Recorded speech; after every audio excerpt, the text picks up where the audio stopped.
Welcome to Yelling to the Void, a podcast discussing and exploring topics in World of Warcraft. I'm Tevin, joined as always by Scott, and this week is more or less the same as last week, where we're still going over all the new news that has came out, and honestly, a good problem to have after the last few months, or few weeks. It's old news. So I can't really complain too much. It's old news. Nobody cares anymore. It's 2 True, weeks it old. is old news. Nobody cares. You guys probably don't even want to listen to this podcast anymore. So, oh, where were we? Gosh, I forgot. We need to still talk about a few things, guys. So first things first, let's go over what is some new news this week. And I just want to preface this entire episode with the main things that we are going to be talking about this episode are going to be like raid focused things and potential some story focused stuff.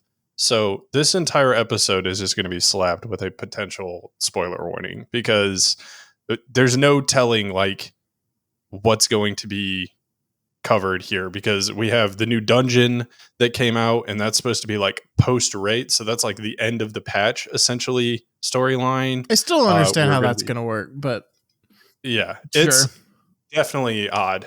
But we have the raid, and then we want to talk a little bit about kind of what is going on with the story and where we're going as we progress towards midnight. So the whole episode, just warning you now, spoiler warning in advance. There, you can't get mad at us anymore. True. The other thing that I did want to say is we got a few more Wowhead posts about like people looking in and deep diving into specs, and there's been some content creators who are going over some spec stuff. So there's a couple of things that I really want to call out potentially at the end of the show around some classes that I'm extremely excited to try and play around with. And then I think the only other major thing is we may have seen some more inkling towards a new potential Demon Hunter spec and race combination. So, yeah, like the raid boss having a Demon Hunter as part of the council was a first clue, but it seems like there's a quest line in the zone that basically just says it.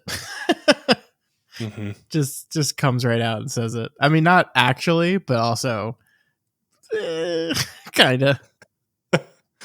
So, other than that, though, I don't think there's been a ton new news. I think a lot of the news has been essentially doing testing for the raid and for the dungeon. Yeah. The new dungeon. We got to see the new dungeon in Mythic Plus this past week. I have not done any testing, but I've watched quite a bit of people run keys last week on this new dungeon. So, got some thoughts on that, some early thoughts. Is there any other news that you think that I'm missing, Scott, or that we need to cover? No, I don't think so. I mean, I think they kind of did their big news dump. There was a new build on the PTR last week, but it didn't change like a huge amount of stuff.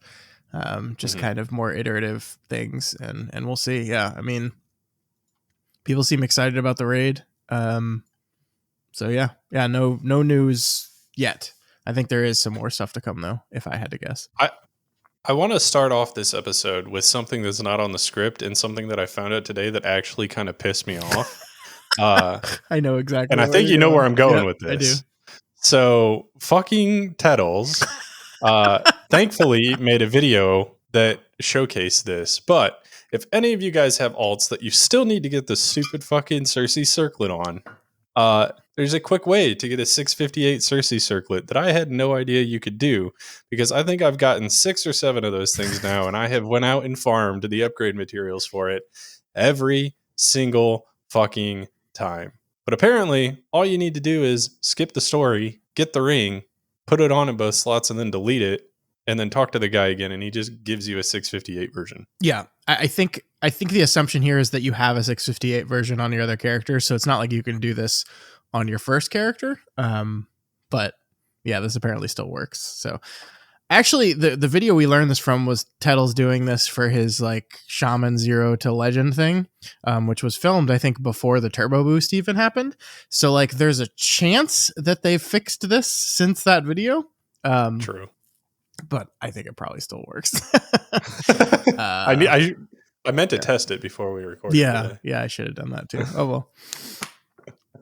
But yeah, no, I saw that and I was like, are you fucking serious? I have farmed out like 6 of these things. Like, I'm so tired of farming this stupid fucking island. Yeah, yeah, Well, on the same vein of that, I guess let's dive into the main content of today and start talking about the Reshi wraps, the new legendary, not legendary cloak of the season. yeah. So This is where we left off last week, and I think this is kind of, as you put at the end of last week's episode, a continuation of the borrowed powered light systems they've been putting in the game since Dragonflight. You know, we had the Annulet, we had the Circlet, we have the Disc Belt currently, and next patch we're getting the Reshi Wrap. And I think the big kind of thing for me is the difference between this and those other systems is those were at point 0.5 or later patches, and this is a core part of what the season is going to be.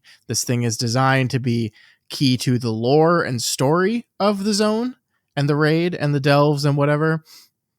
And it is something we're going to be leveling up and powering up over the course of the season. So I think like already there, without getting into any of the details of like what it does or how powerful it is or how the upgrade system works or any of that stuff, I think framing it from that perspective of this is not just some bonus little piece of loot we're going to throw you midway through a season. This is like designed to be thematically part of what the season is, makes it in my mind better than the Circlet or the Disc Belt or whatever. Like it's already in my mind a step up before we even get into how it works or any of that stuff. So I don't know. What do you think? yeah, I agree. So the thing that this draws a very good parallel to me, to me is um, 3 different items in the history of WoW. 2 of which I think were received fairly well. So the first one that ever came out that I think that this is very similar to is the legendary cloaks from Mists of Pandaria. I feel like people very much so liked those, Mm-hmm. and they were aspirational things that you could go grab. They weren't something that you got handed on the very first day of the patch, but it was aspirational that you could go and work towards and achieve this thing. And then once you achieved it, it was more than just player power. It let you go fight another boss on the Timeless Isles. And it had like, a legendary effect with it. And then the next iteration of this that I think that it's very close to resembling is the artifact weapons from Legion. Mm-hmm. Because I don't think that the artifact weapons on their own caused any issues. I think it was more so the like AP grinds and stuff like that. I think people were pretty generally happy with how the artifact system worked and were pretty stoked to use these artifact weapons. Yeah. So I see this in kind of the same vein where it's like we're getting something at the very beginning that we're going to be continuing to add power to, but we're not going to be forced into spam running the fastest dungeon to power it up or anything like that like you had to back in Legion.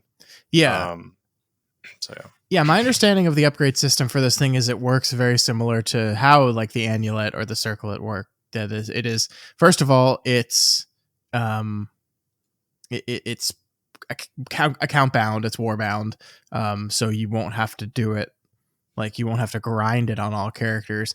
And second of all, I think it is just kind of less overall grindy than those old systems were. Seems like the type of thing that it'll be pretty easy to do your chores each week to level it up. Mm-hmm. Yeah, and I wanted to say that this is also fairly similar to something that was introduced in BFA um, with like the legendary rings as well. Mm-hmm. The problem is those the reason those weren't received very well is one, it was a pain in the ass to get, and two, they didn't really have anything that was flashy. Like the Mm-hmm. cloaks from Mists were like cool looking, they had amazing looking effects, and they gave you something outside. So that's another thing that I wanted to touch on with this is like this is giving you more than just power. Like there are multiple things that this cape is going to allow you to do, akin to something like the cape in BFA as well. Yeah. And if I said rings in BFA, I meant warlords. That's what the rings were. Okay, I So know I my didn't bad play if I any of these misspoke. expansions, so I'm taking your word for all of this. But yeah, the cape in BFA essentially was required to fight N'Zoth. And so it gave you more than just player power. It allowed you to fight the second to last boss, which then allowed you to fight the final boss. And I think you actually probably needed it to fight N'Zoth too. I mean, you couldn't get to N'Zoth without it because you would just die to insanity. Um, but Yeah. anyways, this is allowing you to do multiple things throughout the season as well. There's things like delve secret rooms that you're going to be able to see if you're wearing the cape. I don't know if it has any raid interactions. Maybe you know that, but The only one I know for sure is like it's how you get into the raid, because like the way you get into the raid is you basically turn into ethereal energy and go in through like an intake valve, and you need your Reshi wrap for that. So like actually like mechanic wise in the raid, I don't think so.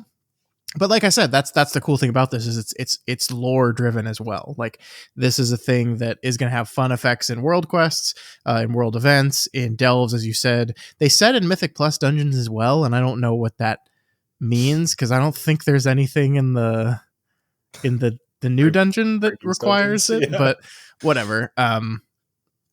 It's a cool idea, and it has lots of ways to advance it too. yeah. Interesting ideas. So I just want to say, like, on the surface, this seems cool. Yeah.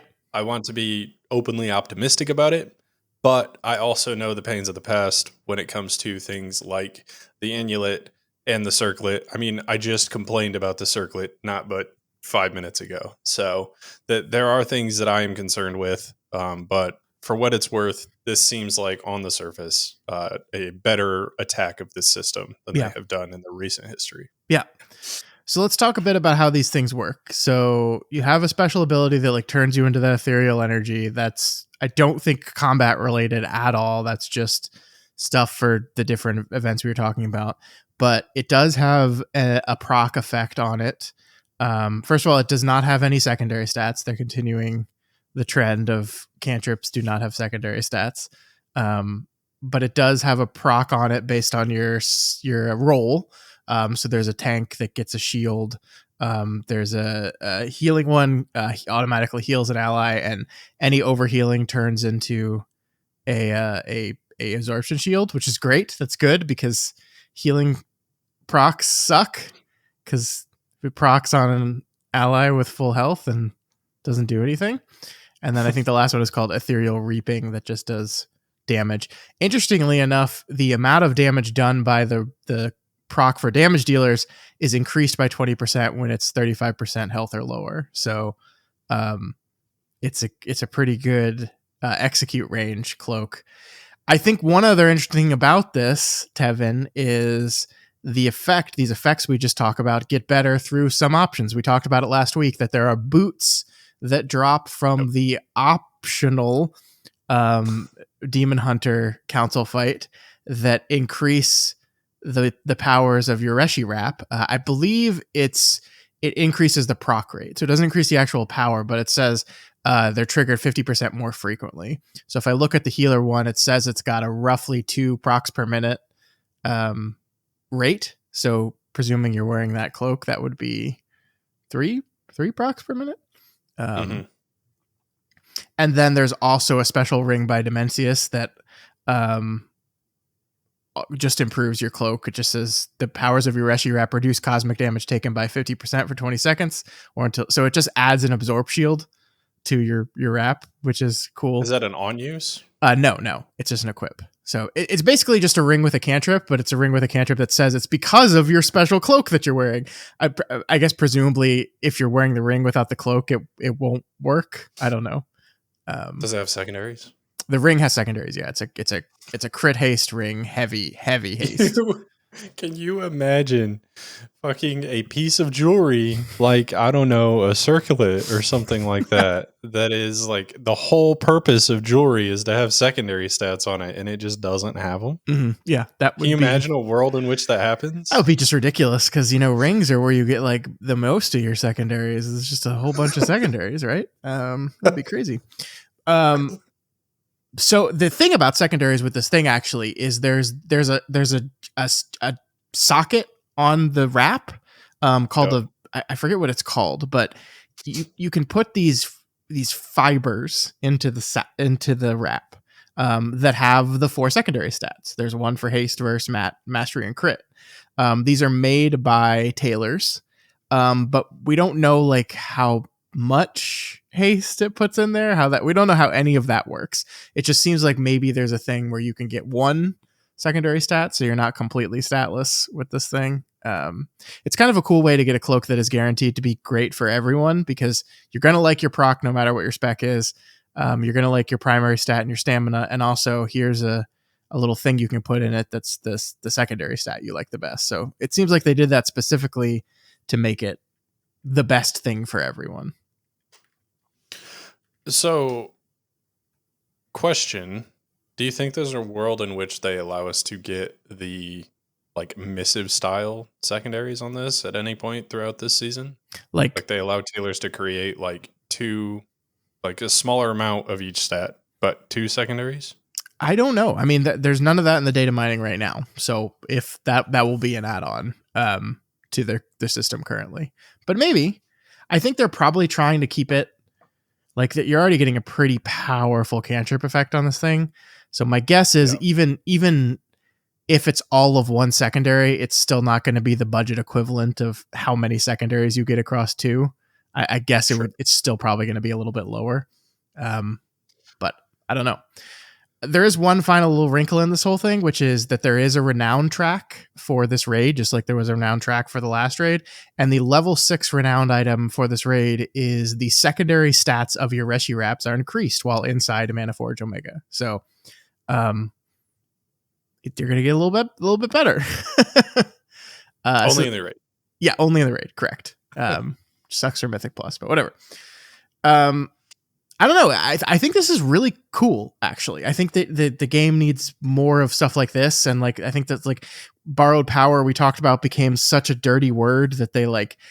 It's like they still wanted to do it every season, but they were like afraid of it, so they hid it in a 0.5 patch and just hope nobody noticed. And I think the game was eventually going to evolve back to a place where it needs interesting things like this, ways to gear yourself up and things to do and ways to change your character that are not just spending crests to get item levels up. Like, It so does bring me back to a question that you and I have talked about a couple weeks ago. Like, is borrowed power inherently bad? Because I would argue at this point I've experienced a ton of borrowed powered systems that I have hated. yeah, Like I will go on record saying some of them have been dog shit and I have not wanted to interact with them. In fact, I just talked about one.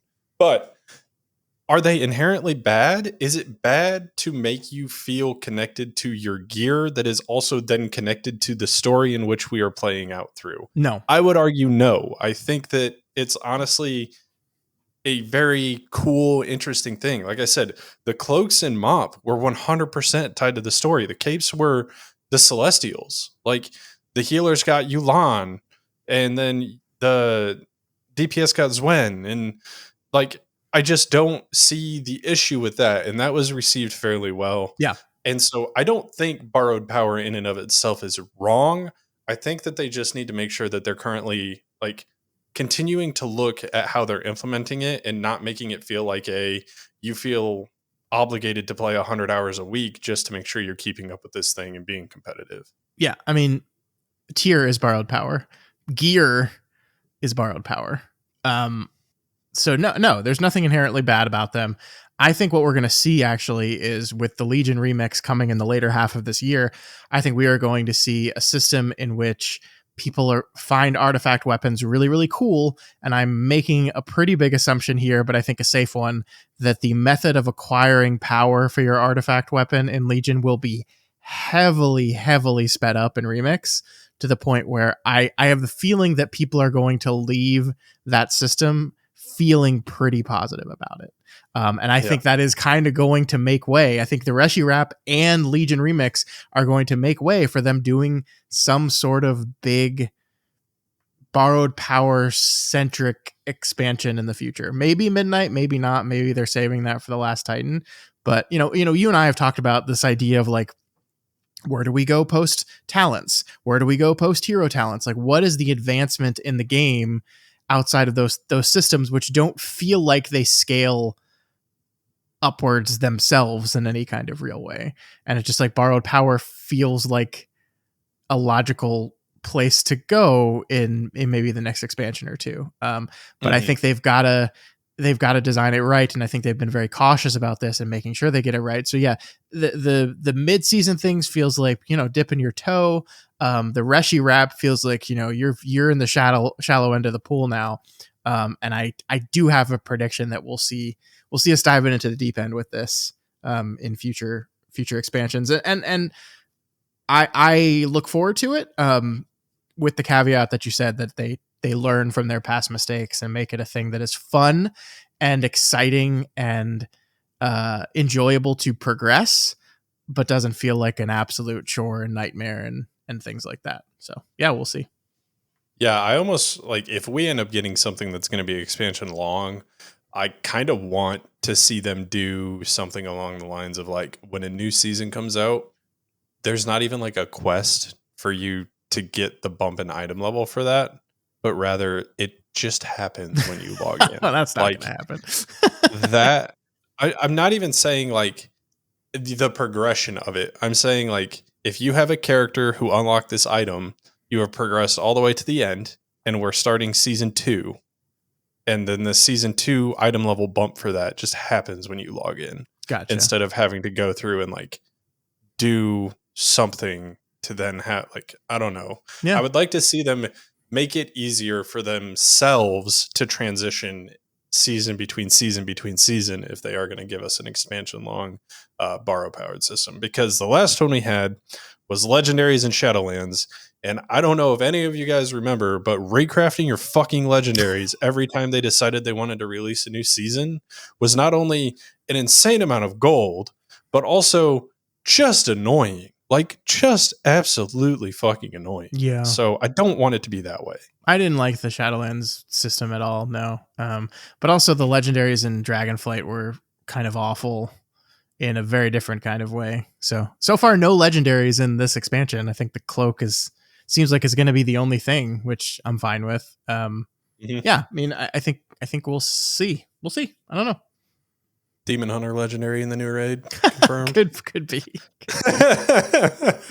Imagine. Yeah, you have to have the legendary to play the new spec. Oh my god! Imagine, just imagine. People would lose their minds. So I don't have anything else to add with the Reshi Wraps. I just want people to kind of go into this a little bit more optimistically, because it's tying your character more to the story by wearing this. Yeah. Like, it is getting you more immersed in the game rather than just being a numbers go up kind of thing, which is cool. I think it's very cool. Yeah, I like it. So I guess the next thing that we have is class changes and gearing changes going into this season. And I think the most important thing for you and I, and probably for, I want to say above 50% of the player base, More, is we are going to be able to actually gear week 1. Yeah. So it isn't going to be like let's go, the new season's coming out and we'll play it in a week. Like, we're actually going to get legitimate, meaningful gear week 1, which is a first. It's awesome to see, though. Yeah, we talked about this at the beginning of season 2, that there was this really weird the lull period between the release of the patch and the start of the season was like the weirdest it's ever been in season 2, because they changed it to where all the season 1 stuff was like the dead grayed out stuff where you could no longer upgrade it. And so, but none of the new stuff was out yet. And so there was just literally nothing you could do. There was absolutely nothing. And yeah, what they've done is in the first week before the season actually starts, Delves will be available, and Mythic Zeros will be available for the season, and they will drop Season 3 champion level gear. So you can get champion gear week 1, which is really exciting. Now, let's be clear here. Like, what I was worried about with something like this was what I talked about when we talked about this at the beginning of season 2, was the fact that there's part of me that likes that I don't have this extreme draw to like grind Mythic nonstop my first week, and I actually get to play through the campaign and like enjoy the story as it's being presented to me. And I don't feel the draw to min max this game like I feel every other week of the season. But unfortunately, what they've done here is they've essentially just like, what it's going to be realistically is we just do a world tour and then we're done, right? Like we're just going to run all the M0s, and then we're going to be done. And be like, cool, maybe we got a few pieces of gear, maybe we didn't. And maybe we'll run some delves. I doubt it. I mean, for like, I believe like if you have a character that's like 680, I believe champion gear will still be an upgrade for you. I believe it like caps out at 690 something. So it will be an upgrade for you. But it's not going to be like a huge upgrade for you. And because you're limited on number of pieces, the only people this is going to suck for is like Race to World Firsters that are going to have to world tour on all 15 of their alts in preparation for the race. But who cares about those guys? They sign up for it. So. Yeah. And maybe I'll feel the pressure. I've got 4 pretty geared alts now. Maybe I'll feel the pressure to world tour it on all 4 of those. I kind of doubt it, but maybe I will. But I'm just glad there's something, and I think they kind of hit it perfectly where there's something to do, but it doesn't feel like it's like I still will feel like I have time to play through the campaign and like actually read the quest text and learn about the story of the zone. My goodness. So I think that you're 100%. They definitely nailed this because the alternative that we've had in the past is we essentially have one day maybe worth of content to do, and then you're sat there with twiddling your thumbs for like 6 days while you wait for the actual season to start. So I think that this is perfect. It's going to give you enough to do that you feel like you can play the game and do dungeons that aren't useless. I mean, that was the argument in the past, right? Like you could still do things, you could still do dungeons, but there was literally no point. Like there was actually no point to do that because you're getting the previous season's gear, and in the event of it being a new expansion, you're getting like significantly lower gear than you would when the season starts. So the fact that we're actually able to get gear that is going to allow us to continue to progress into the season as it releases, and not feel like we're still at a fresh slate is, I think, the key here. It isn't giving us a ton of power week 1, but it's giving us enough to feel like there's something that we can do outside of just the story. Yeah. And for a lot of people, that's a good thing because a lot of people play this game more than probably 1 hour every week and need more content than just whatever story content is going to release week 1. Yeah. The only thing I'm not clear on is Tazavesh. So what they've said is the Mythic Zero version of Tazavesh in season 3 will be Tazavesh hard mode. It will be the equivalent of a 10. Like that's there is going to be no like M0 Tazavesh. That's just the equivalent of all the other Mythic Zeros. So I don't know if in this first week, is it going to be, are we going to be available to go into Tazavesh hard mode and bang our head against it really undergeared? It would be kind of cool if we were, but I don't know. That's the one thing I'm not sure on. Mm-hmm. Yeah, if they do allow us to do that, that'd be fun. I would like that. Yeah. I'm not saying we would full clear it, but it'd at least give us some aspirational thing to do while we're waiting for the season to come out. Yeah.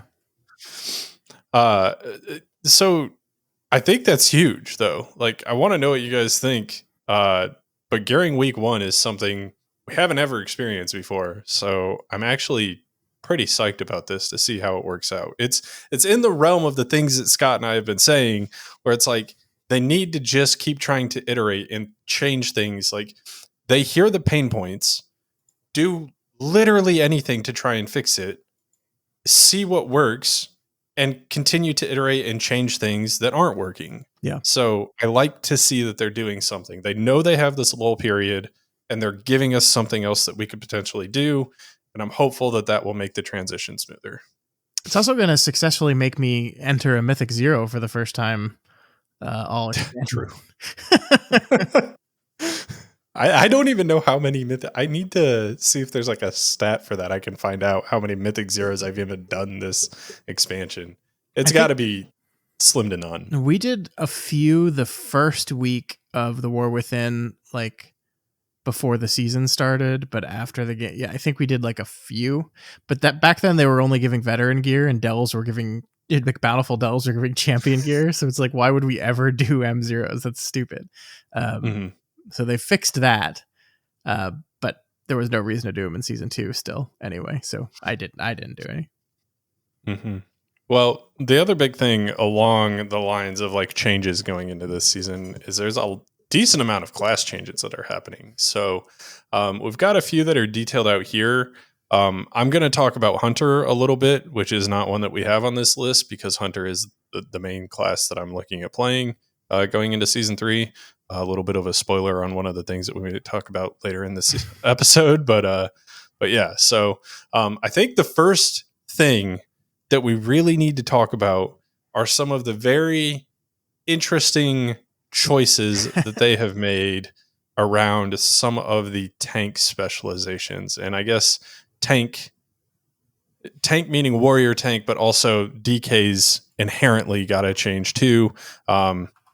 So first thing is warriors are losing spell block, which is crazy to me because that means now warrior goes from being an okay magic damage taking tank to you get spell reflect and everything else you're a bear and you just pray. No, they have a 4% chance on every spell cast to completely 100% resist the spell cast. That's what they switched out spell block on the talent tree. So the talent that was spell block is now you have a 4% chance to completely resist the spell. And a 96% chance to die. Yes, correct. Yeah. So okay, here's the interesting thing about this. Okay, let's first of all, before we all lose our minds, what they said, the reason they said they were removing spell block is because spell block had a lot of like specific knowledge that it required to use the skill most efficiently, right? That like, how do you know what the incoming damage is? If spellblock is completely useless if you're taking physical damage, it doesn't do anything. So that's the argument they made. That's a bad argument, actually. It like there every class in this game and every tank especially has to have specialized knowledge on the game and there's like thousands of things they need to know, like what type of damage is this, what type of damage is this. Like all tanks are needing to know that information and making those choices and decisions based off of them because all of their stuff works better on different stuff, right? Like you need to know, like if you're a bear, you need to know what is a magic damage tank buster and what is a physical damage tank buster because you have to react differently to those two tank busters because one of them you can shrug off very easily and the other one will fucking kill you if you don't press something. And so like this argument that like there's no special that like I think there's a version of the argument that I can understand is they're trying to get the game away from having like very specialized knowledge of like you need a spreadsheet of every mob in the season and every mob in the raid and every ability to know which is which. Like I understand the desire to move away from that, but the problem is you chose this one thing to change and you changed nothing else. And every class, every tank, every healer, even every DPS requires specialized knowledge of things that are not readily available or apparent or visible in the game. So it's a bad argument. My guess is, and let me see if you agree with me here, this is not the actual reason why they removed the spell. My guess is what they said was like maybe 15% of the reason, and 85% of the reason they remove spell block is because it's very difficult to balance around. It is very extremely difficult to balance around. Yeah, I agree. I mean, at this point, it by the same argument, by the exact same argument, why are we not getting rid of AMZ Yeah. or AMS? Mm-hmm. I mean, It's the same that fucking thing. Yep. Yeah. because AMS is just better than spell block. It's just better. It's better in every way, Mm-hmm. but DKs get to keep it. And that's because it's a DK thing. But spell block was a warrior thing. So I don't know why they're losing it, why they're being punished. I also think that the argument of it makes you have to understand damage and be able to react differently, like, is that not kind of the fun of tanking? So like we're essentially making the argument of, well, we don't like the way that people are tanking, like having fun tanking, so we should change it. It is. Here's my problem, and this is what I think they think, and this is where I agree with them. There's nowhere in the game, like in the world of the game, that tells you what type of damage the enemies are doing to you, right? Like Sure.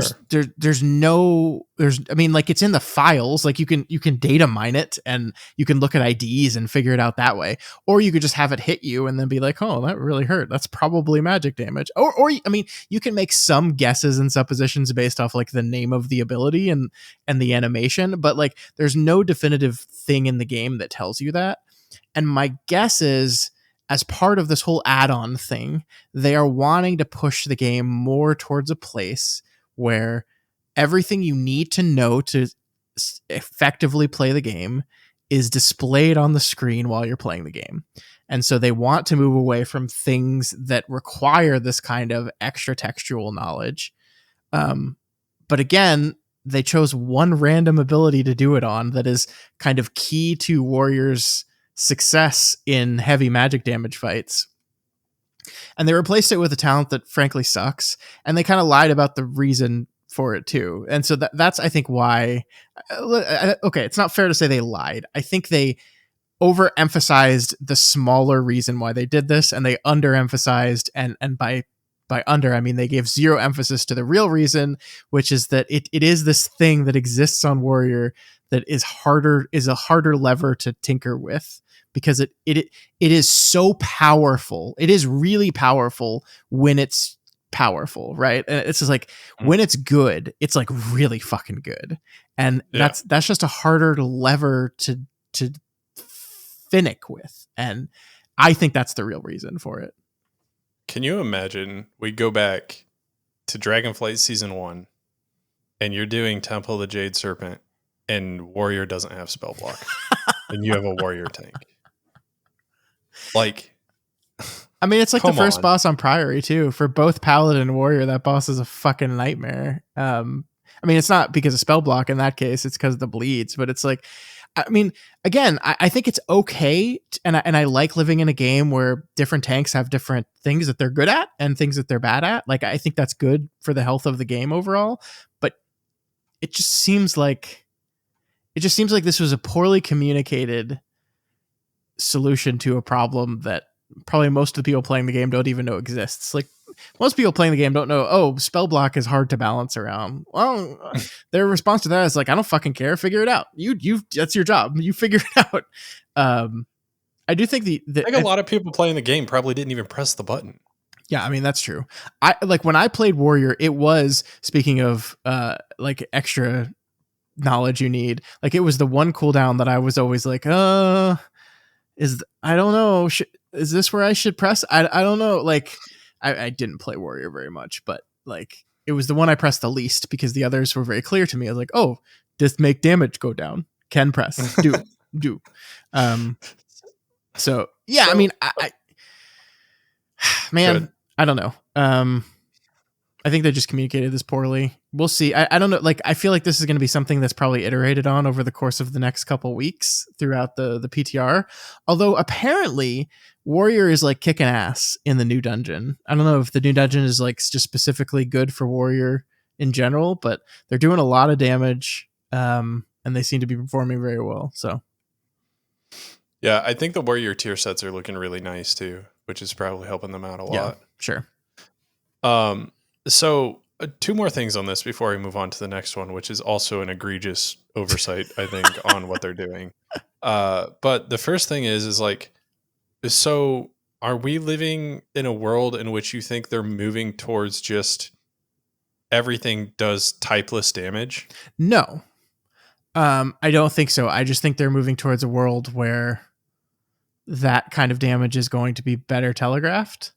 Like Final Fantasy 14 a few years ago added a thing where on their like scrolling combat text, it tells you what type of damage it is when it hits you. Like it's magic damage, and so it has a wand symbol next to it. It's physical damage. It has a sword symbol next to it, and it just tells you constantly what type of damage it is. I don't know if they'll do that. I always thought that looked clunky in Final Fantasy. I was like, I mean, Final Fantasy's like interface and gameplay was never like that interested in like immersion. Mhm. But I think from an artistic perspective, I think WoW's has always been like that's why they were so hesitant to change the swirlies for so long, is because they like wanted like the look of the game to be immersive, and so I don't think they would do something like that. Um, but I think we're gonna see a reduction in these kind of abilities that you need spreadsheets for. Like, I mean, monks already have like the like diffuse magic is already a thing that I need to chart for every season to know what is diffusable and what isn't, and things like that. So I could see them moving away from specialty abilities like that require that kind of thing, or simplify them in a way. I don't think we're moving type damage away, because again, I think it's good. It creates a situation in which both healers and tanks have niches and they can better respond to threats differently. And I think that is overall not only healthy for the game, but I think it is the direction that Blizzard wants the game to be in. So yeah. Sure. The second thing that I wanted to say is more of just a comment. Their reasoning to me also seems weird, for the reason that they're like, it's hard to tell, but on a warrior, it's a lot like a bear, right? Like if you're doing your everything that you need to be doing with your active mitigation, physical damage is just not something you need to think about.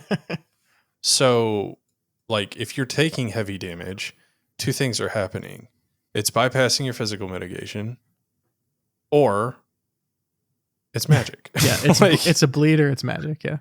Yeah. So it just seems weird to me that that's the hill that they're dying on with this one, which we've already beat that dead horse. So the next one that I still think is egregious that they're doing, and I kind of hate, is they're removing A-bomb limb from DKs.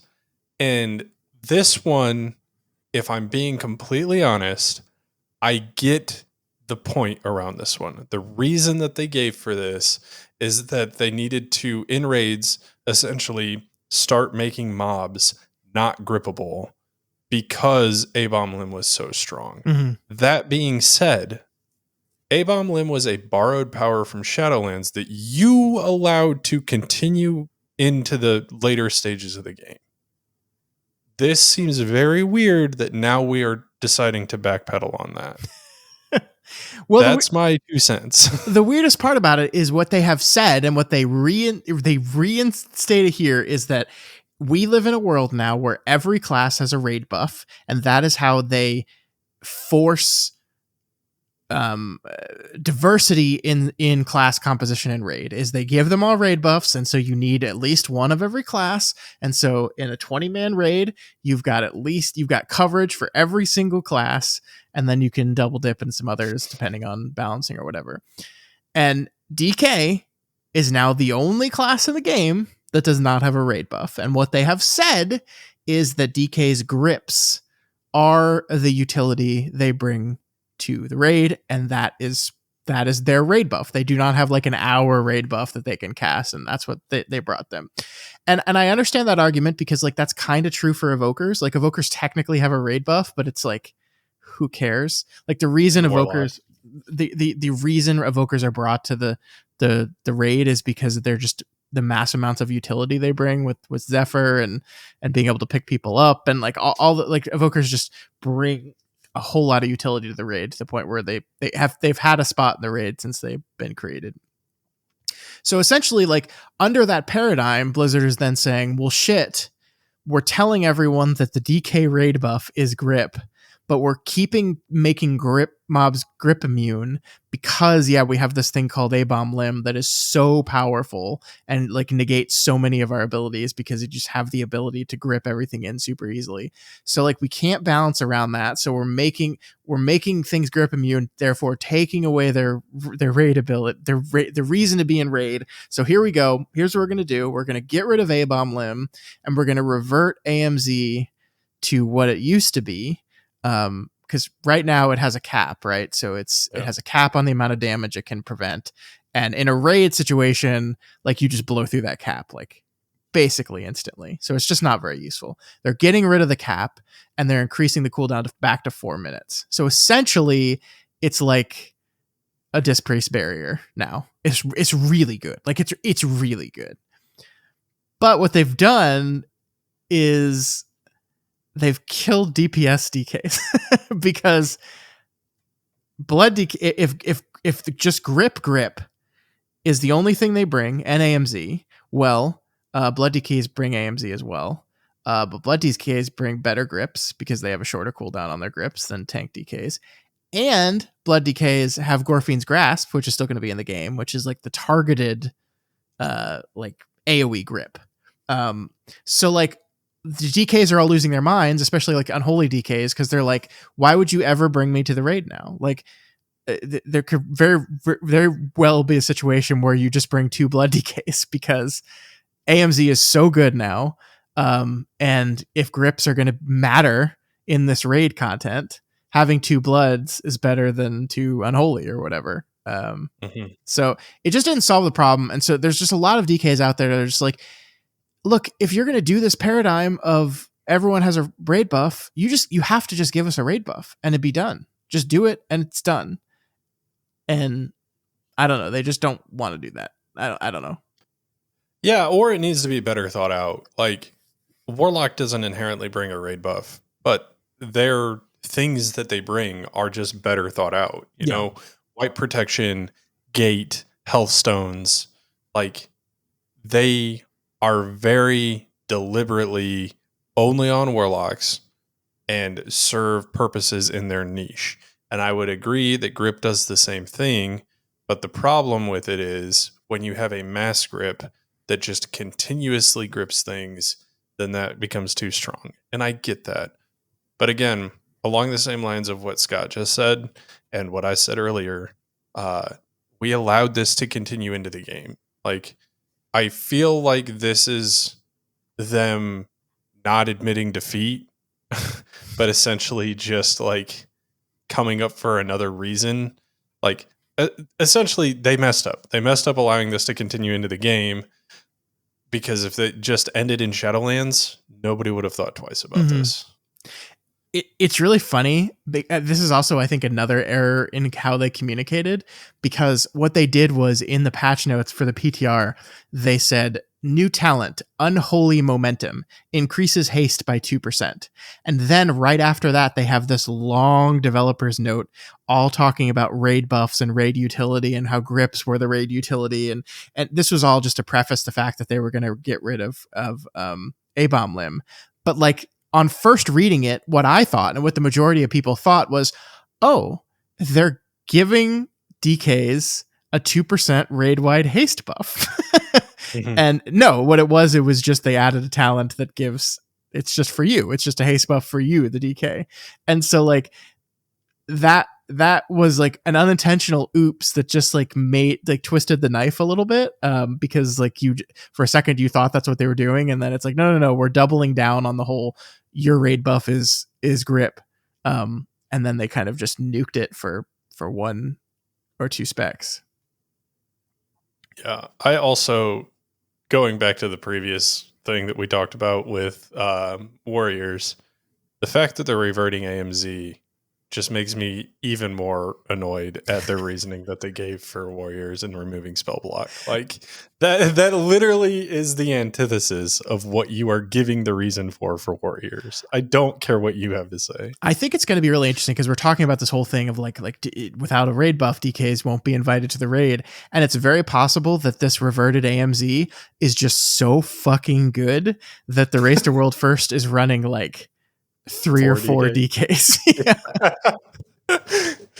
I mean, So, if their well, damage is good, right? If they're like competitive damage wise, and that's such a good cooldown, I maybe. mean, we're going into the race with Disc Priest probably still being the king of healers. Mm-hmm.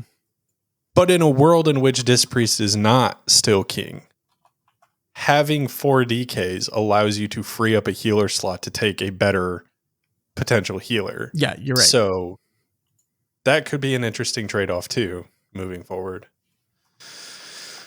Let's stay in the same vein of DK with another one that I think is weird, but I don't really have much thought on this. But Frost's Breath of Syndragosa is going from a skill expressive trying to fight a constantly draining runic power bar to an empowered spell. Uh-huh. What? Yeah, I only pulled this out because I thought this was such a dramatic change that it's worth talking about. I don't really understand. I mean, I understand like at a high level the core of what the breath build was for Frost. Just this idea of you have this incredibly powerful ability that you know you can the gameplay is trying to keep it going for as long as possible, and how that was really problematic in like Mythic Plus, for example. But yeah, I tried it. Like I leveled a DK once and like tried it out, and it's like you're doing like low dungeons and low keys and stuff, and you're never getting the opportunity to keep that thing going in any kind of way that was really fun. So I kind of understand changing it. It is interesting what they've decided to do, because this is now the second empowered ability outside of evokers. They added the Slicing Winds one for Windwalker monks last season, and now they're adding this one. And basically, my understanding of the way it works is um, the longer you charge it, the longer it lasts. So if you do up to 3 charges, it lasts for 30 seconds. If you just let it go instantly, it only lasts for 8 seconds. But the cooldown of the ability is reduced. So if you only do 1 charge of it, it lasts 8 seconds, but it refunds 75 seconds of the cooldown. If you do 2 charges of it, it lasts for 15 seconds, but you get 45 seconds CDR on it. And then hold it to max, it gets the full 30 seconds of it, but you don't get any cooldown reduction on it. So it is this kind of could be really interesting gameplay where you're like, my breath is up, I know we're about to switch into another phase, I could hold it, or if I have at least 8 seconds worth of damage, I could just rip it on a 1 empowered right now, get it for 8 seconds, and then I'd have it up again sooner. Or you can just hold it the maximum way. I don't know. I think it's kind of cool. I think it's a kind of cool implementation of the empowered system if it's tuned right. Like the most boring version of this is just that the right thing to do is to always hold for 3 and just do it that way every single time without exception. And that might be ultimately what it ends up being. But I don't know. I feel like if I'm a person that really loved the breath playstyle, I'm probably pretty disappointed by this change. Like if that was Yeah. really, really fun for you, you're probably pretty bummed out about it. I mean, it's changing your skill expression to being able to determine how long a pack's going to live rather Yeah. than fighting a constantly draining bar. Yeah. It's just a So cooldown now. Yeah. yeah, I feel like if you liked it before, it's completely removing probably the thing that you liked about it, which is kind of sad. That being said, and one nitpick I have to make with this is why in the world are the only specs we are adding empowered abilities to outside of Evoker melee specs, things that like spamming buttons?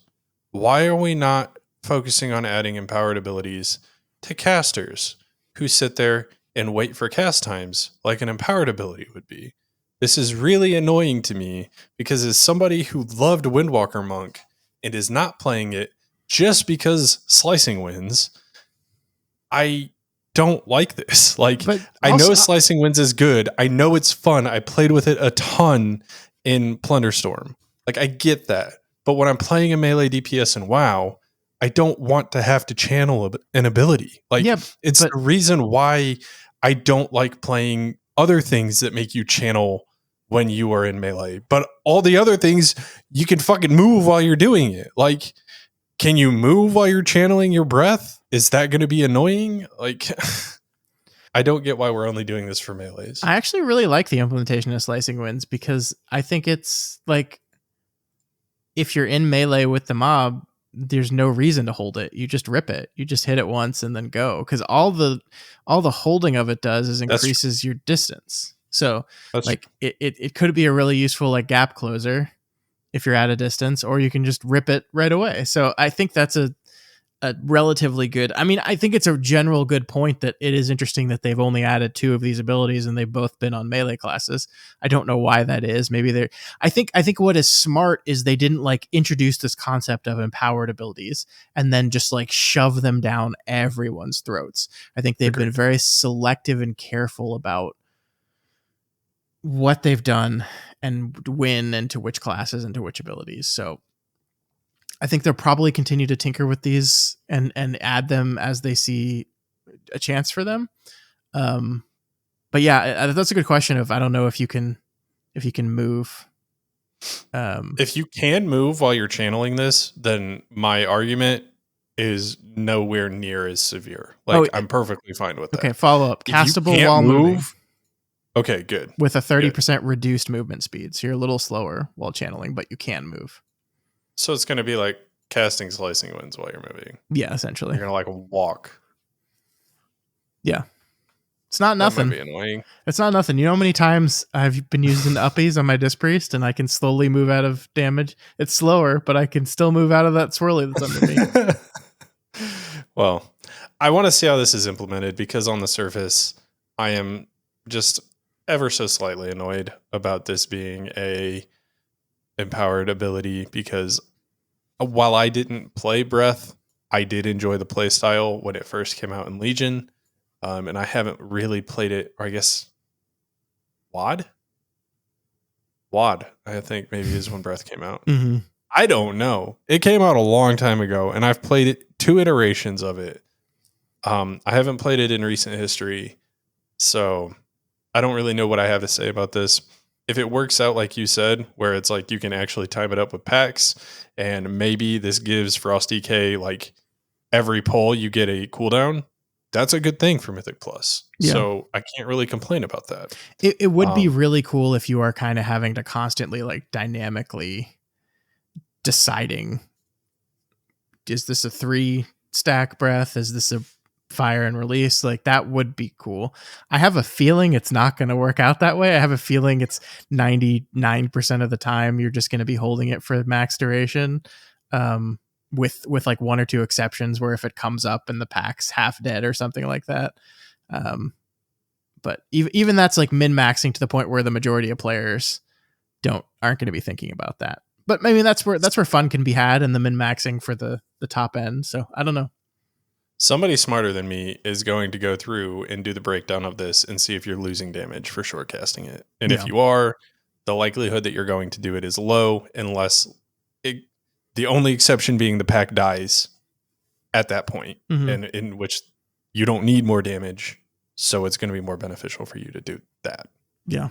But, well, I don't know much about this next one, so I'm probably going to let you take the lead on this one. But they are changing some AoE healing. Yeah. I think first of all, what I just want to say in general is I was very surprised at the lack of healer changes in the first place. All the changes got a little bit of adjustments. Like I think they made some of the hero talents for Druid a little bit better. What we did not see was like a big massive nerf to Disc Priest, which is kind of what I was expecting. Disc Priest has been kind of the guy for 2 seasons in a row now, and I was expecting them to nerf them and overreact in their nerf to them. But that did not happen. That did not happen at all. In fact, with the tier sets, Disc Priest is arguably considerably more powerful than they are today. Now, to be fair, all the healers are getting very good tier sets. So, I don't know if like the relative power level of Disc to the other healers is jumping up or not, but I would expect it to be meta again if the game were to go live as it is right now with these first round of PTR patch notes. I've been playing Oracle Disc. It's absurd. It is really good. It is really good. The power you feel like you have to react and save people and like be proactive. Like I've never quite experienced that as a healer. Like there's been plenty of times where I know, oh, this person's about to die, and I like prep to heal them. But like the Disc Priest just has the ability to just, with very little lead time or setup, react to someone's about to take a lot of damage, and I can shield them. And it feels very, very powerful. It feels very good. It's a lot of fun. I like it. I do not want to see this playstyle nerfed because I think strong shields and mixing that atonement healing and that strong shield, I think is really, really cool. But it's been meta forever. So I feel like something's coming, but we'll see. But yeah, the thing I wanted to talk about overall was kind of across the board. They took the big AoE talents that healers have and they buffed them in a 5-man situation. So Tranquility, for example, was a ability that already was like more effective in a 5-man than in a raid, but they buffed it a lot, and then they added this kind of decaying skill based on the number of people in your group. So essentially, the way the numbers shake out is I think they buffed Trank by like 500% baseline, but each member of your party after 5 will pretty aggressively lower that amount of healing until you get to 20 people. And their goal is that at 20 people, all of these AoE abilities will have the exact same skill they have, or same output they have right now. So if you're running Mythic, it will be no change to overall AoE healing output. But if you're a Mythic Plus player, all those abilities just got like way better. Like Tranquility is now a button. Right now, like Resto Druid takes Tranquility this season, but it's almost entirely because it grants cooldown reduction when it's channeling, so you can get your Convoke up again faster. Like the actual ability itself does not do very much healing. This will change that, and it's across the board for all healers. Every healer that has I think all healers have like one big AoE healing ability. That is getting buffed across the board. So I think that's a really, really cool change. I think it's interesting that what they said was, it's a big buff for 5 players. It's a slight buff for 6 to 19 players. It will remain equal at 20 players, and it will be a nerf from where things are today for 21 or more players. And I'm like, why? Why are you punishing healers for playing with more than 20 people? That's mean. Yeah, that definitely seems weird. But there's a couple of things on this that I think are going to be interesting. First off, Scott has some history with Tranquility and people yelling at him for not using it. So this is going to force him to actually press the button now and not be mad that people are telling him to press it. Can I just say that fucking, what was the boss? Algathar Academy, Veximus. First season, non-nerfed version. Fucking impossible boss. But also, like, the damage profile in that fight was such that Tranquility, people in my group that were yelling at me, would not have solved any of the problems. So the other part of this that I think is super interesting and I think is going to be awesome is if we are buffing just these giant, massive AoE nuke heals, is that going to open up healers to another oh shit button, even in scenario like, is Trank something that you press when you know one person is going to be absolutely demolished by something now? Like, do you have another answer to that? No, I mean, I still don't think it.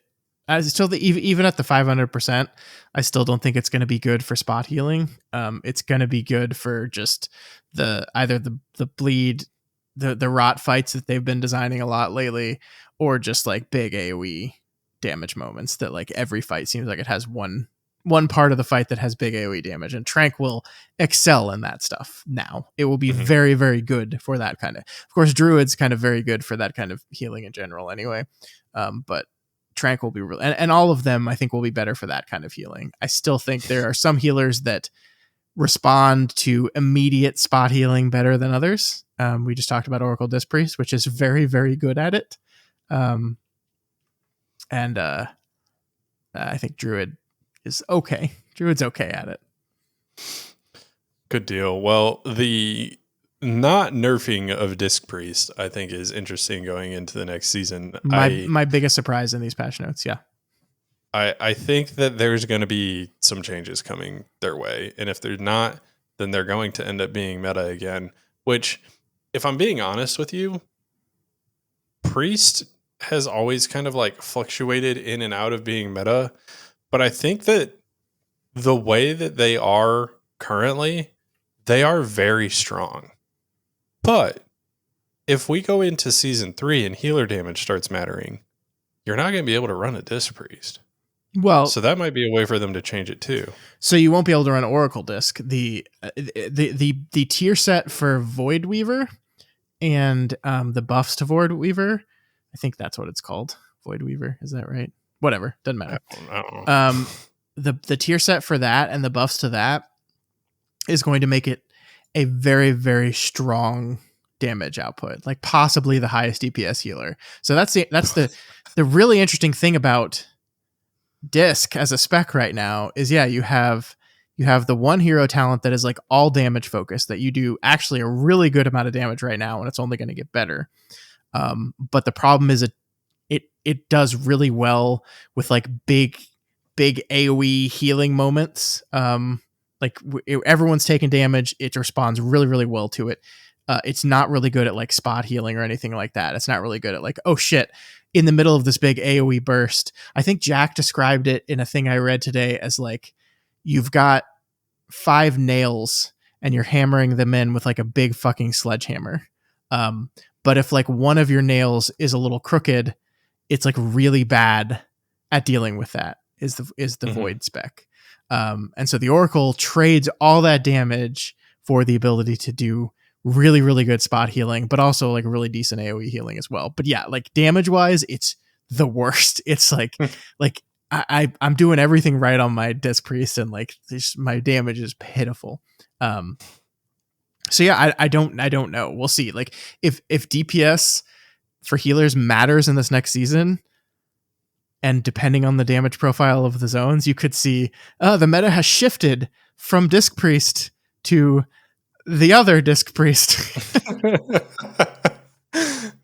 Well, I don't. Is there any other like main healer notables to call out? Like, I know that there are. I think shamans are probably still going to have mana issues. I haven't seen anything that's really going to be solving that. Yeah, no. They tried it. Like apparently they've shifted mana stuff for priest, that your mana is going to matter a little bit more. Like they increased the cost of a lot of your base spells in order to make mana matter a little bit more for priest. They haven't made any changes for shaman that's going to like help with your mana. I think that the most disappointing thing for resto shamans is actually the only change for resto shaman in this patch is the change to Healing Tide Totem, along with all the other AoE ones that just make it better in 5-man. That's it. And I think what people were saying is that like totemic resto shaman has been like the spec for the entire expansion, especially this last season. It's just like way, way better than Farseer. And I think there was a hope that they were going to make some changes or buffs to Farseer to bring them a little bit more in line. But there's none of that so far. So maybe in future builds, maybe they're working on it. I don't know. But that was a big disappointment to shaman players as well, that want to try out the other hero spec, want to do it, but it seems like in every way it's just a worse version. And also apparently, like, even if you play Farseer, they're both playing a chain heal build. Like apparently Riptide like sucks. Like really sucks right now. Well, that's really weird because like the chain heal build is supposed to be the build in which you drop a totem and it casts chain heal. Yeah. And it's not supposed to be the Farseer one. So I don't really like that. I think they need to fix that personally. Yeah. I mean, again, maybe we'll see it in future expansions. The only other thing I haven't felt this myself because I haven't been testing it, but the vibe I've been getting from some of the Mistweavers is that spec it's not losing anything in this patch, but it feels like the vibe is that the other healers are gaining stuff. And so it's kind of falling a little bit in comparison to the other healers. Still going to be able to do like anything any of them can do. But it's just like, it feels like it it's like slowly kind of falling down the pack a little bit. Sure. I I want really to talk like. about a. Sorry, go ahead. Oh, I was just going to change the subject if you had something else to No, go do there. it, do it. I could talk about Miss Weaver for 3 hours, and we don't need that. Nobody cares about Miss Weavers. Well, it was a question kind of about Miss Weaver in a roundabout way, because I was looking at Windwalker and their Celestial Conduit hero talent tier set actually seems like it's going to be really strong. Does it not seem the same for Miss Weaver? It's good.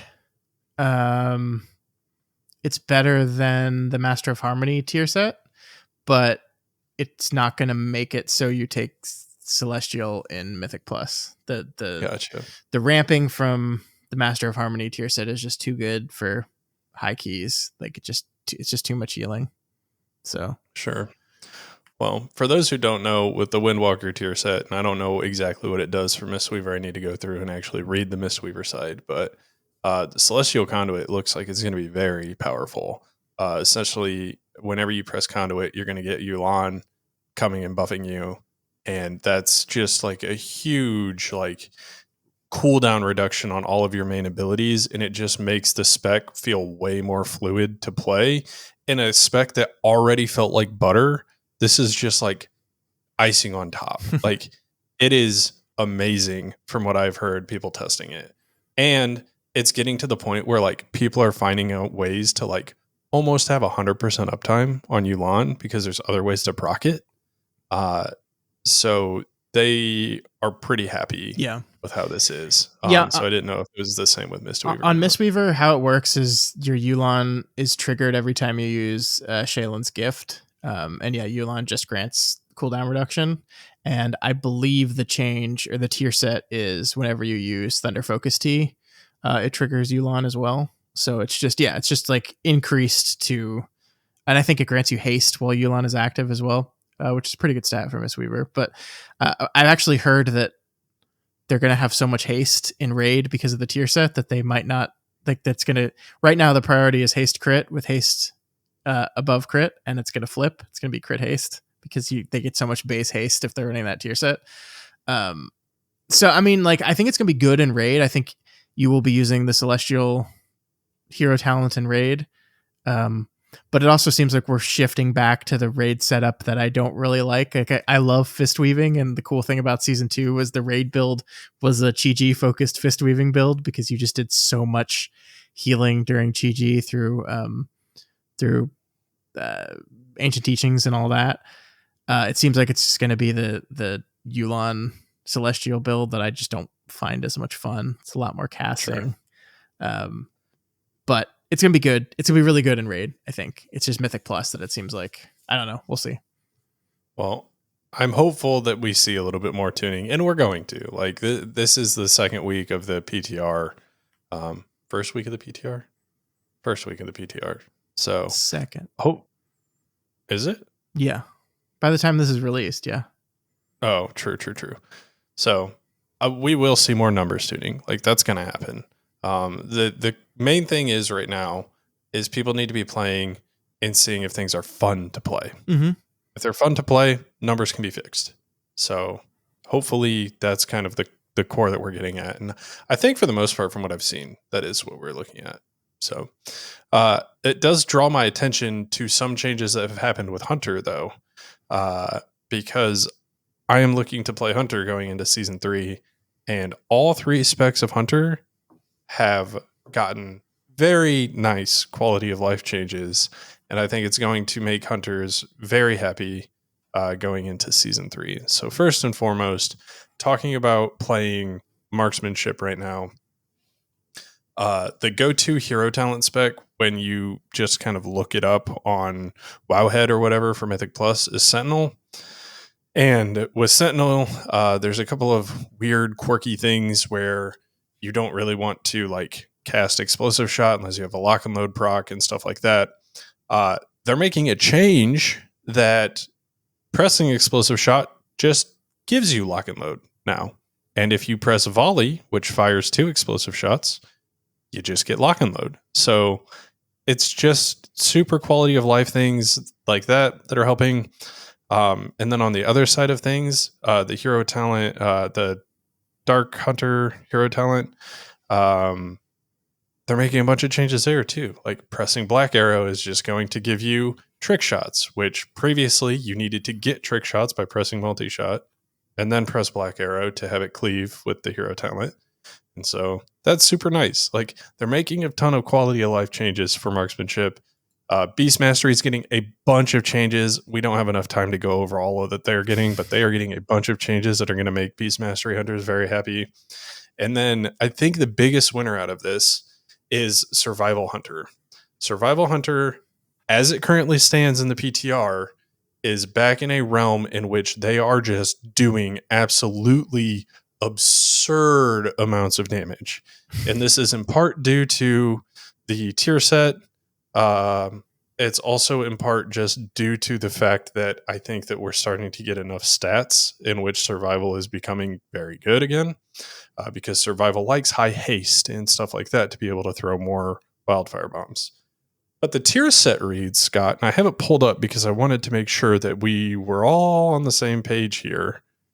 Have I lost it? I might have lost it. Oh, nope, there it is. You gain 100% additional wildfire bomb damage as arcane damage if you're playing Sentinel. So, like, that is insane. And I think that given the fact that hunters bring absolutely no utility to a group, the only way that they're ever going to be meta is if they're doing an absurd amount of damage. And they're currently doing an absurd amount of damage. So I would like to see this continue. They bring Bloodlust and Hunter's Mark. So wrong? You know who else brings Bloodlust? Shamans. You know what else shamans bring? The best kick in the game, an AoE stun totem, a knockup. You have traps, okay? You have so many traps. No, that's exciting. Traps that could be eaten by a boss. That's exciting. I hope Eat My Bombs gets to return to what he did best. Eating my bombs. Yeah. Also, it looks like they might have changed the tier set. Because it's showing 60% now. I swear this was 100% on release, so that might have been changed. I mean, there was already an update, so that's going to be an absurd amount of, like, Wildfire Bombs is already doing crazy damage if you're playing correctly with Tip of the Spear. So 60% extra just for your two-piece. Like, I don't even know what to say about that. It's crazy. But yeah, so super excited about the things that are happening with Hunter. And that's just like the tip of the iceberg, because there are a ton of other small quality of life changes that are coming in for a bunch of specs. I've already said Windwalker's not getting a ton of changes, but like this hero talent or this tier set that they're getting is just making a spec in which was extremely smooth to play already more smooth. So like if you read a hero talent tier set and you're not sure exactly what that means, I would venture to like press you to either watch a content creator who is playing that tier set or that spec, or go in and try it yourself, because there are a lot of these things that on like the surface don't seem super interesting, but are actually crazy. I mean, the other thing I want to call out is with Boomkins. I wouldn't be surprised to see Boomkins swap over to Keeper of the Grove for Mythic Plus going into Season 3, because it's just giving you essentially a free 100% effectiveness Starfall. And then after that, like, Guy goes away, when your Treants go away, your Star Surges are going to cleave. And it's soft cap cleave. So you're just going to be able to Star Surge twice, which is a harder hitting ability that's going to cleave to 5 targets and then soft cap at 5 targets and continue to cleave past that. So I wouldn't be surprised to see things change up like that. Yeah, I mean, I think overall, it feels like the tier sets the last 2 seasons have been pretty muted and non-impactful, at least rotationally, right? Like, I think none of the tier sets really like changed how you played the game. And I think I think that's definitely not the case here. I think, like we said last week, if you have a more passive hero talent, your tier set might be a little bit more passive. But if you have a more active one, your tier is going to maybe change up how you do things a little more actively. But either way, I mean, like for the healers, which is all I'm really paying attention to, like all of them are very, very powerful, very powerful. They're going to be very impactful to your overall output. So it feels like they're just kind of going for broke with the season. They're like, yeah, we're just going to make these things like really sick. And the cool thing is that you get two, right? Technically, you get two for every spec. So if one of yours happens to be really bad, what it will do is it'll just shift you probably to the other one, which could be good or Mhm. bad depending. Like if you don't like Keeper of the Grove, if you don't want to play that as a boomkin and it's the best one, you might not be super happy about that. But you know, I think it's Try the other weird one. that boomkins don't cast Wrath at all anymore. So I would be happy for them to return to that. Sorry, they cast it 2 times to get into their 2 times celestial. every, like, 15 Yeah, seconds. yeah. So weird.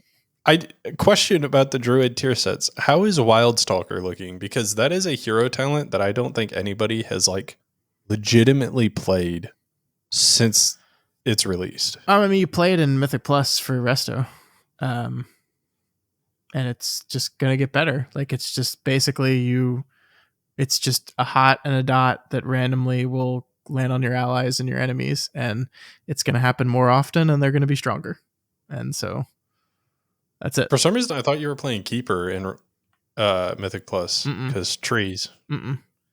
No, you still have the Tree. trees. It's just their Keeper is like really boring. I think for Resto, like it's just like your trees are better and you're better when your trees are out. Like I think the capstone on Keeper is literally just your healing is increased by 3% for each tree you have out. And it's like, I mean, Yeah. that's powerful, but it's super boring. Mhm. You play Keeper in Raid, you play Wildstalker in Mythic Plus. That's part of the reason why cat weaving is so effective, because Wildstalker buffs the you'll be doing a lot of dots while in cat Mhm. form, and also you'll be blooming on folks while healing, and they're just making that better. Like it's just gonna be better. Sure. Well, I guess there is a couple of other things that we want to talk about, Scott, and we are running out of time. And to not make us go through a third week of explaining the news that came out like a month ago at that point, we should probably wrap it up. Okay. So I think there's two real main things that we need to talk about. One is the introduction of this new DK potential spec. That there's not much to DH, add not here. DK. Or yeah, DH, Demon Hunter potential spec. There's not much to add here. We've already talked about it. There's a boss in which it very clearly looks like it's going to be the two current specializations and then a potential third specialization. I would be interested to see if it's a Void Elf, Night Elf, and Blood Elf. Have you looked at that? I I need to don't look know. at that because it's seeming like we're going to get Void Elf Demon Hunters for like that. I think is just going to be happening. And then on top of that, I think we're going to get like a Void specialization for Demon Hunters, just kind of based off of the look of the third Demon Hunter in that, and then this quest text that we talked about earlier on in the show. Um, so, like I said, I don't have a ton more to touch on with this. The only question that it brings up while we're talking about tier sets is if this releases in like the 0.5 patch or something like that.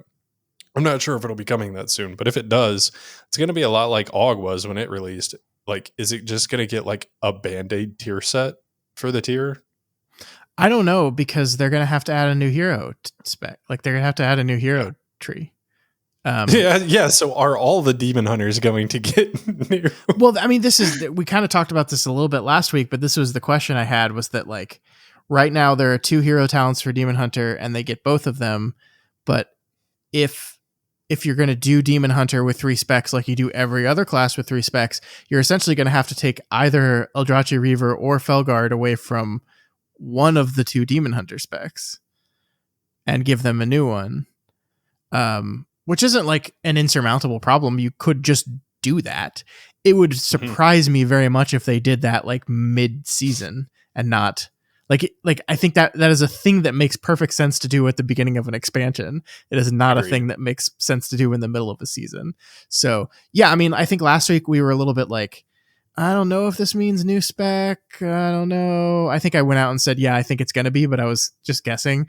With this quest that they found on the PTR, like I'm as close to 100% confirmed as possible in my mind. Like, it is a quest about how a void elf is learning the ways of the Illidari and in exchange going to teach the Illidari about the void. And so not only are we having void demon hunters unlocked, but then I think void elves are going to be a new demon hunter playable race. So yeah, it just seems super obvious. Like, that's what we're doing. I think the only question is the timing. Mm-hmm. And is this just laying the seeds for a midnight thing, or is this laying the seeds for a midnight thing that is going to be new specs, but also is going to be something that releases mid patch or mid season rather? This I don't know. this whole thing is going to spark another conversation Scott and I will probably have next week. In that, if you're allowed to play a void elf demon hunter, you're still not going to, because you're going to play a night elf, and we're going to have that conversation next week most likely. But Yeah, that's a problem. a void elf void demon hunter. What would it be? I mean, is it just like, I think we talked about this a little bit last week, but like just melee again? Just I assume it'll be melee. My hope is that Demon Hunter can have a playstyle in which it isn't revolving so much around like momentum and inertia. Like they have one right now. Right now, like they really don't have to cast their movement abilities that much.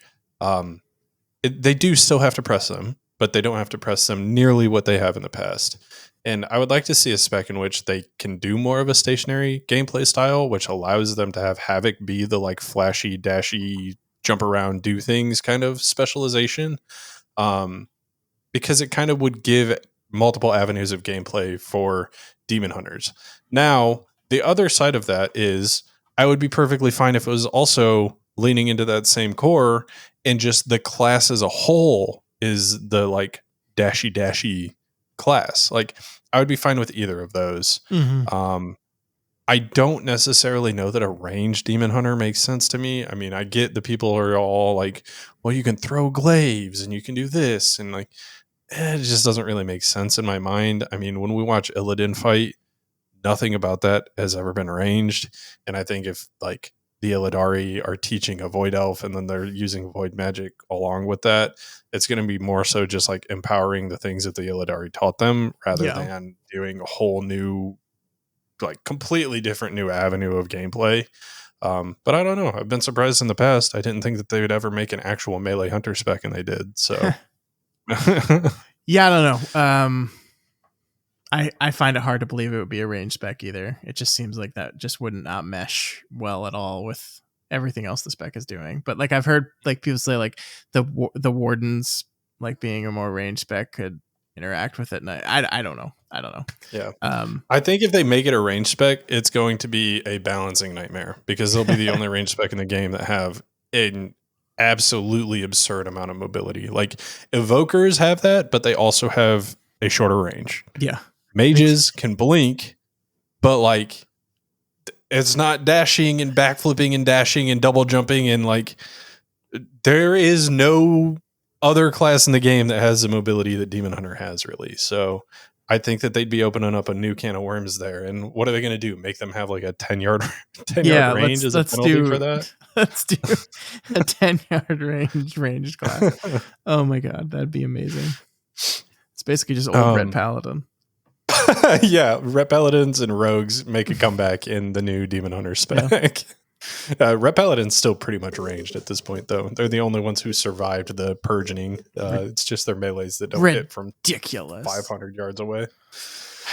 Okay, so last thing that is new that we need to talk about, and this is like the kind of story part of this. Obviously, with the Demon Hunter thing, we just talked about a little bit of story. With the Reshiras, we talked about it too. But this is like legitimate story beats, and we kind of alluded to it last week. But but Zalatath is going to be an ally, it seems like, going into this new season. And I don't want to say I called that a couple weeks ago, but I did call that a couple weeks ago. Well, you called it in And a joking, I hope they don't do this way. and then they just did it. I wonder what this means for Midnight, though. Like, this gives a whole new perspective on the title Midnight to me, because I knew Zalatath's storyline wasn't ending with the War Within. They almost but assuredly confirmed that when it first released, by Metzen coming out and saying, like, don't be surprised if the villain continues on from one expansion to the next one or something like that, because we're doing a trilogy. But like, is she going to continue being an ally in Midnight, and that's why it's called Midnight, and we're going to No. be doing all of this void shit? Or are we going to finish the raid and then she's going to turn on us and backstab us, and now she's the big bad of the entire expansion rather than just the first raid? Like, I don't actually know what it means for the new title. Yeah. So to be clear here, I've not played any of the story stuff on the PTR. This is just my understanding of storytelling, but 100% this is the enemy of my enemy thing. Zalatath wants the Dark Heart, which the Ethereals have. We want to stop the Ethereals from presumably bringing Dimensius back, which would cause the universe to implode or something, probably. And so this is a partnership of opportunity. And the second the threat has been killed in a 20-man raid by Liquid, she will be like, cool, thanks, bye, and we'll carry on with whatever her plans are. Like, I think there's a lot of, like, we talked about how we thought this was a dumb, bad idea, and I still am, like, kind of pretty reticent about it being the way I want the story to go. But there is some fun potential storytelling stuff here of, like, there's going to be a lot of tension between us and her throughout this campaign, especially if Illyria plays a pretty big role in this chapter of the story, which I suspect she will, because she really does not like that lady. And that has some fun milking for drama moments possible there. But yeah, no, she's not going to be our friend. Like, she's probably the final boss of Midnight, or maybe even the boss of the first tier. If she's not boss of the first tier, I think she's boss of the last tier of Midnight. Yeah. And we will not be buddies after this patch. Absolutely not. Yeah, I'll be interested to see what happens with, like, Erator going into this too, because I think that he's going to play a pretty big pivotal role when we start doing the shit with, like, the light around, like, the Arathi and stuff like that. So seeing how they incorporate him into this, like, whole void side, since his mom is now, like, essentially a void elf, be interested to see what all happens there. Yeah. So yeah. I don't know. We'll see. I hope it's good story. I don't know. I wasn't in love with the story for the little short story stuff we got in this patch for the Arathi. Wasn't the greatest writing I've ever seen. So hopefully this is better. So then this brings up the last point that you and I have talked about, and is kind of a weird thing going into the new dungeon. Normally the dungeons that we get are prior to the raid happening, but this dungeon is going to be supposedly story-wise post the raid ending. And I think that this has two potential directives. One, it means that the dungeon is going to have slim to nothing to do with the actual main storyline. And it's going to be like its own kind of like side thing that just, like, they had to make this clarification because they make some point about, like, oh, well, if Dimensius was still here, then maybe this would be different. Like, that's one avenue. The second one is this is only happening, quote unquote, because Dimensius is gone, and it does heavily tie in. And in that situation, it's very weird that we're going to be able to play this before we actually probably roll a final cutscene and kill the final boss. So yeah, I mean, we're going to be doing it week take one because it's going to be an M0, so we're going to do it. Yeah. Yeah, I mean, I think you're right. It's just going to be like now that we've dealt with that problem, we also have this other problem. Mhm. which is a weird choice. Like to say, like, well, that's the thing actually, because it's not like they said that they were just two separate stories, one that happens to take place in the timeline of the game after each other.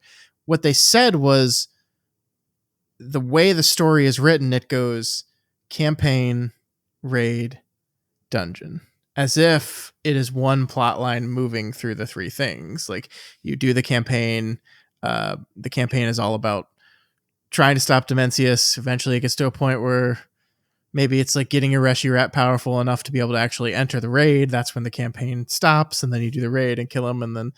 But yeah, I don't know. It feels the only way it works is if like the actual like story elements that are related to the dungeon occur immediately before and or immediately after the dungeon itself. But Yeah. like the dungeon itself doesn't have any clear and present story elements in it outside of like environmental and flavor, you know? Mhm. But it just seems like a weird choice to me. I don't know. Yeah, I definitely think it's interesting. I'm gonna be curious on how they execute this.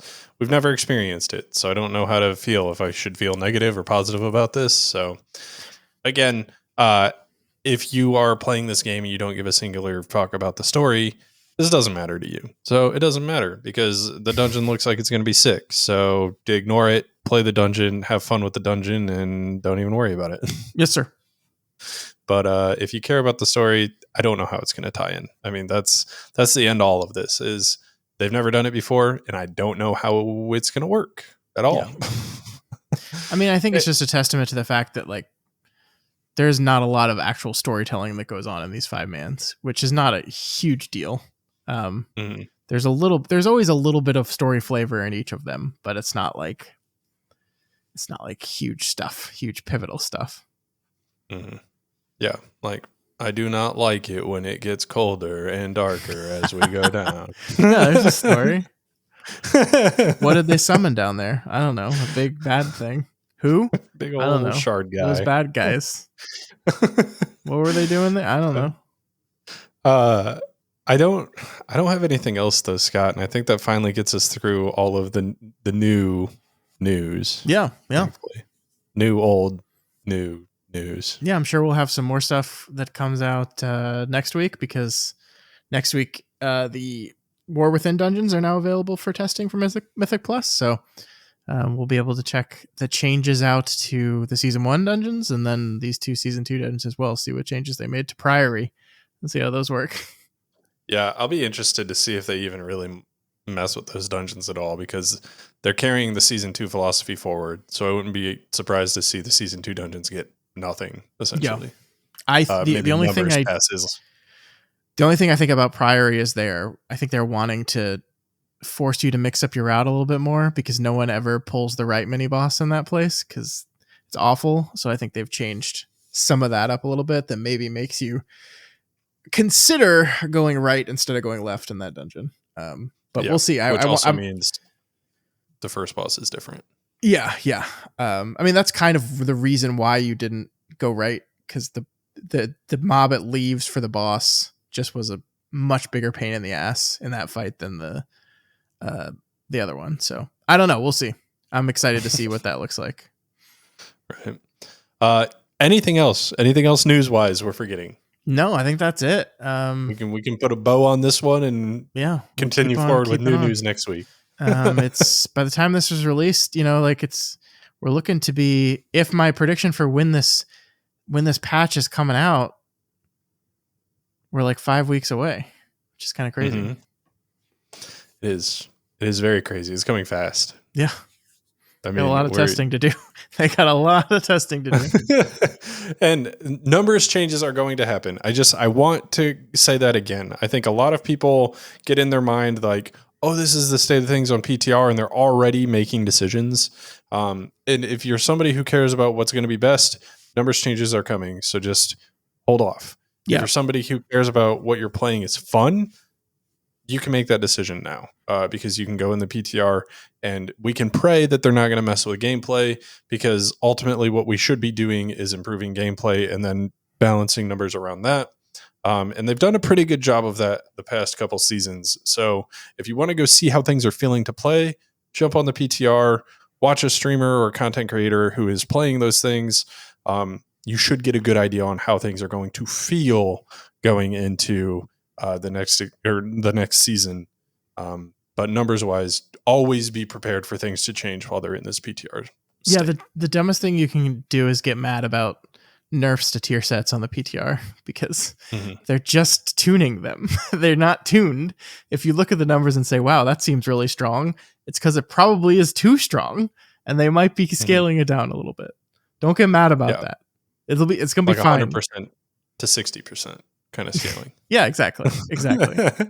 I think the Disc Priest tier set is going to get nerfed. It is ridiculous. It is ridiculous. The Oracle set just makes them like way better at everything they do. I would not be surprised if they nerf it. We'll see. Well, until then, guys, I think that's all we have for this week's show. So, like last week, Scott and I are extremely excited going into season 3. I think we're both very optimistic about what we have seen for season 3 so far and carrying the design philosophy that they have for season 2 forwards. So I'm very happy. I'm excited to see what it has to bring. But my biggest question for you guys, tier sets have been released. I want to know what you're thinking. Like, is your main staying the same? Is it getting a cool tier set? Is there anything specific that you want to call out tier set wise that you think is just like an awesome interaction? Please let us know. And as always, you can contact us over at yellingintothevoidwow@gmail.com. YouTube is at Yelling Into the Void Wow, and Twitter and Blue Sky are both at Into the Void Wow. And please make sure you subscribe to this podcast if you haven't done so already. There's tons of new information coming out every week. You don't want to miss it. You can find us on iTunes, Spotify, YouTube, and pretty much anywhere else in the world and in the void that there are podcasts. Also, please consider liking and subscribing, commenting on the YouTube video. All of these things help us get exposure and introduce us to new people and allow us to continue what we're doing here. So thank you. And until next week, guys, we'll just be over here yelling into the void.